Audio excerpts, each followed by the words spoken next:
Здравствуйте, меня зовут Амосов Марк Викторович.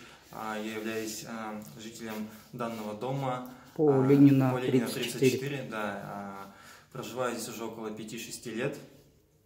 Сегодня я находился дома, когда произошла данная ситуация.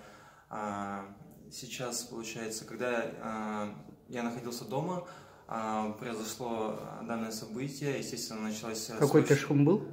Какой-то шум был? Да, было. Когда? Нет, шума не было, но была эвакуация очень громкая, то есть начали сразу приехали очень много автомобилей, то есть служба МЧС, и начали эвакуировать весь дом. Я собрал все важные документы и, естественно, вышел на улицу со своими родными. Вот. Ну и сейчас вы можете видеть. Кто был в квартире в это время? В квартире был я и моя бабушка. У нас было 2 человека. Вот. Мы собрали документы и быстро покинули дом.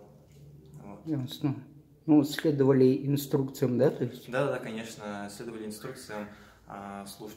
Какая-то паника была среди ваших соседей, жильцов? Ну да, конечно, были, естественно, небольшие эмоции, то есть люди боялись и, естественно, быстро торопились, собирали свои вещи, потому что они не знали, что происходит.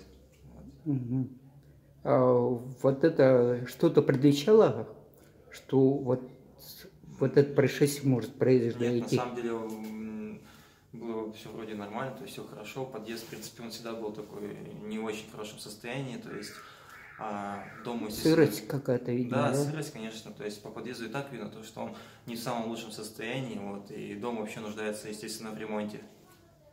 Вот. Ясно. Ну, хорошо, спасибо. Спасибо. Удачи.